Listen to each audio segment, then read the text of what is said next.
Hi, welcome to English with Mr. G. I'm Mr. G, and in today's video I'm going to show you how to use that questions flexibly and confidently. Don't forget to subscribe to this channel for a new video every week with powerful English lessons. Let's get started. You like English, don't you? Your colleague lives nearby, doesn't she? Money isn't everything, is it? That questions. This little question that you see at the end of the sentence is a tag questions. So, when do we use that questions and what do they mean? We use that questions to confirm information that we already know.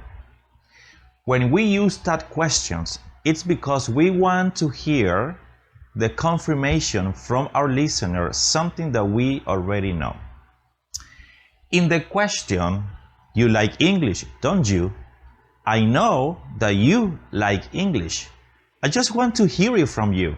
So when I use the that question, don't you, I am forcing you to tell me that you like English. So we use that questions when we want to hear confirmation of something that we already know from our listeners. That questions are very powerful when we want to confirm information, but also when we want to start small talks.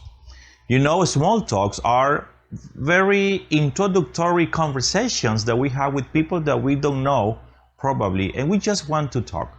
For example, if you are standing in line waiting for the bus or at the bank, you can ask something like, "Oh, it's very hot today, isn't it?"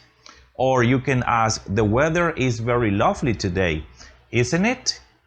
So with these statements and the third question, we can easily start a small talk with people that we don't actually know at the moment. That questions are very easy to use. However, there are some rules that we need to follow. Look at these examples one more time. You like English, don't you? In this statement, you like English is affirmative, and the third question is negative. This is something that we must keep an eye on. When the statement is affirmative, the third question is negative. In the next example, your colleague lives nearby, doesn't she? We have the same rule.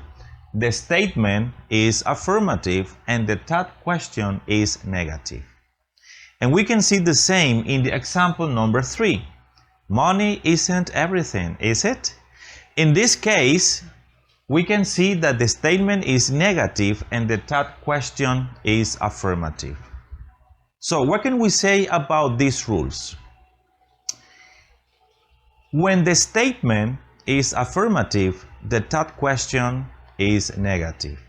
However, when the statement is negative, the third question is affirmative. We use the same verb tense when we are using the third question. So again, in the example, money isn't everything, is it? We are using the verb to be in the simple present. So in the third question, we use the verb to be. However, in the example, your colleague lives nearby, doesn't she? We are using the simple present with the verb live.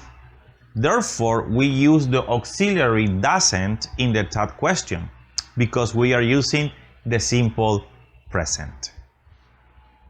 I want to show you more examples using statements and third question.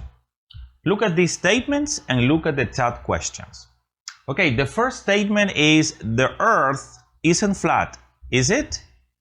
In this statement, I'm saying something that is accepted almost by everyone, and that is the earth isn't flat. However, I want to hear a confirmation from the person that is listening to me. So I use the third question. So once again, the earth isn't flat, is it?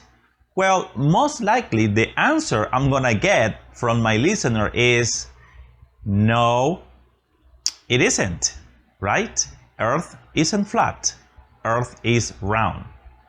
All right, in the second statement, the example is people can fly, can they? Well, most likely the answer I'm going to get is no, they can't, right? It's very interesting to notice that I am using the auxiliary word can, the modal verb can. So I use can also in the that question. This is something that you must always be very careful of. We use the same modal verb or tense in the that question. Okay, in the next example, it says, she is the boss, isn't she?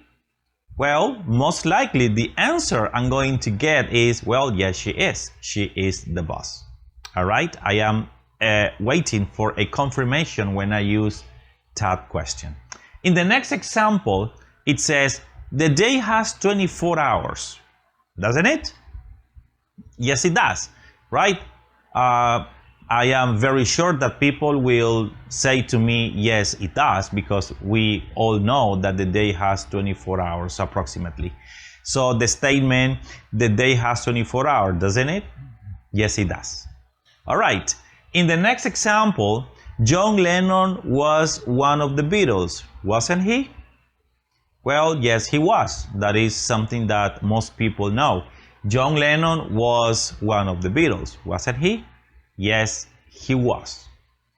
Okay, now we're gonna have 1 minute practice, but before having the practice, I wanna talk to you about something very important and something that you must be very, very careful about. All right, and it's that when we use the verb to be and the pronoun I, the that question is a little bit different. Look at this example. I'm on time, aren't I? Okay, once again, I'm on time, aren't I? So we use aren't I when the statement with the verb to be and the pronoun I is affirmative.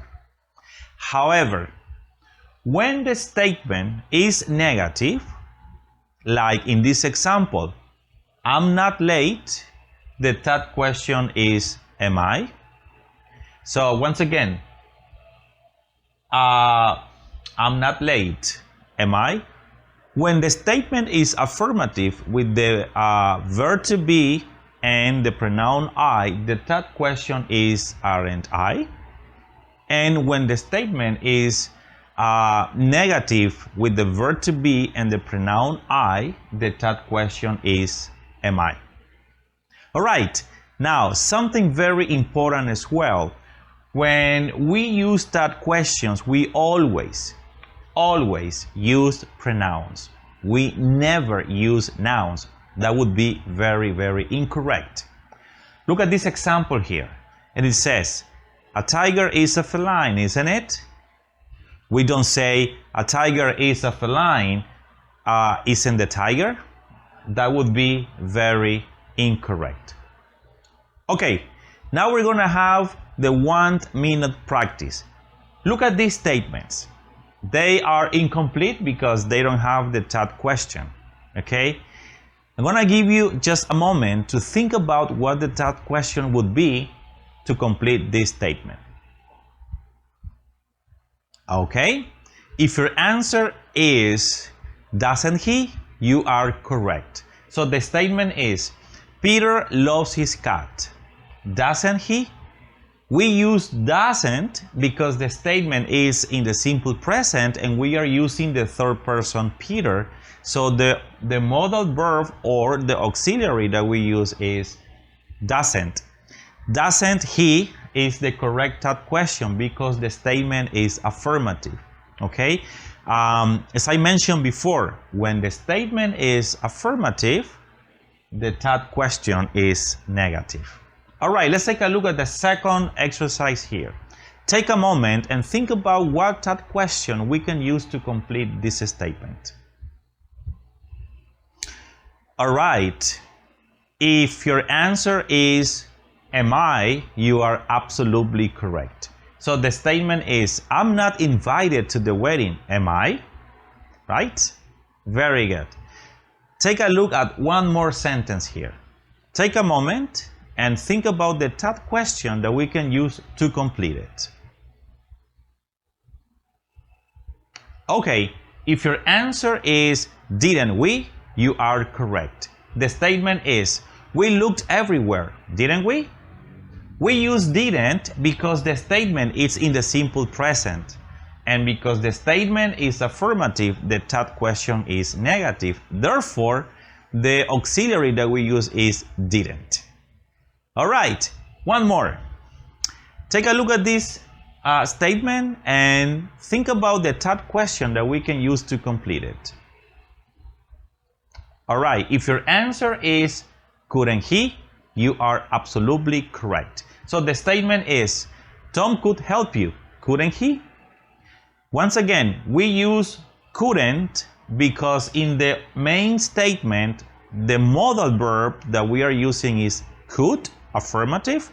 So we use couldn't, negative, right? And that's how we use third questions. Okay, remember, we use third questions to confirm information that we already know or that we know it is true or we think that is true. Third questions are an essential component in casual conversational English. When you use third questions in your conversations, you sound natural and your English sounds very advanced. So it is very important for you to practice using the third questions in your everyday conversation. Something else, keep in mind that when the statement is affirmative, the third question is negative. On the other hand, when the statement is negative, the third question is affirmative. Something very important is that we use the same verb tense or the same modal in the third question as it is in the main statement. That is very important to remember. Okay, that's all for now. I hope you learned something new today. Remember that if you have any question or a comment, please write it down below and I'm gonna be checking very soon. This is English with Mr. G. Thank you very much. Bye bye. Don't forget to subscribe to this channel for a new video every week with powerful English lessons. Bye bye.